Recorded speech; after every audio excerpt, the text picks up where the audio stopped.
Allah'ın salamı olsun hər kəsə. V-Kuza yaxınlaşıb baterika problemi ilə bağlı. İndi baterikasını dəyişirik öz yerində. Sadəcə qardaş deyir, həm yağ çox yeyir, maşının getməyi də o deyil. Yanacaq sistemin vəziyyətini bilmək istədik. Əziz insanlar, baxın, yanacaq sisteminin ümumiyyətlə vəziyyətini bilmək üçün sadə kollektordan YGR gedən üzdə ötürücü var. Yəni 2 dənə 10 o tərəfə bağlanır, 2 dənə də 10 volt bu tərəfə bağlanır. Bunları açırsan, baxın buna. Görün necə qurun bağlayıb. Yəni bu bərbad vəziyyətdədir. Düzdür, bundan da bərbadları gəlib. Baxın, bu kollektorun boğazı. Bu da YGR-imizin boğazı. Görün nə gündədir. Belə, bir dənə bu ötürücünü açmaqla vəziyyəti bilmək olur, təyin eləmək olur. Bəli, kollektor, YGR hamısını çıxartdıq. İndi isə bunların vəziyyətinə baxın. Kollektor ümumiyyətlə həyatda yoxdur.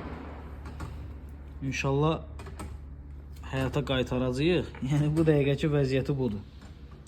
Bu da zahirən görsənən tərəf.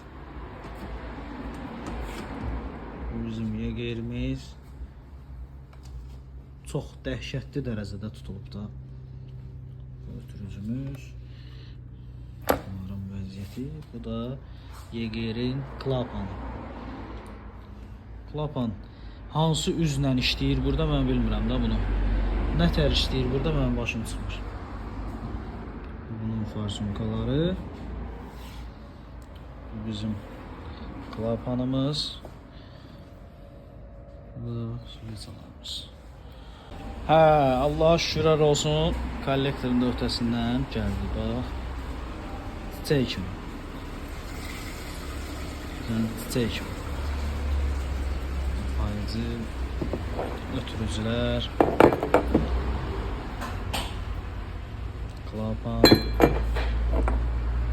hamısı oldu çiçək kimi. Bu da bizim YGR-imiz. Yarısı görsənir, yarısı görsənmir. Belə yolmalıdır bunlar. Bu qədər.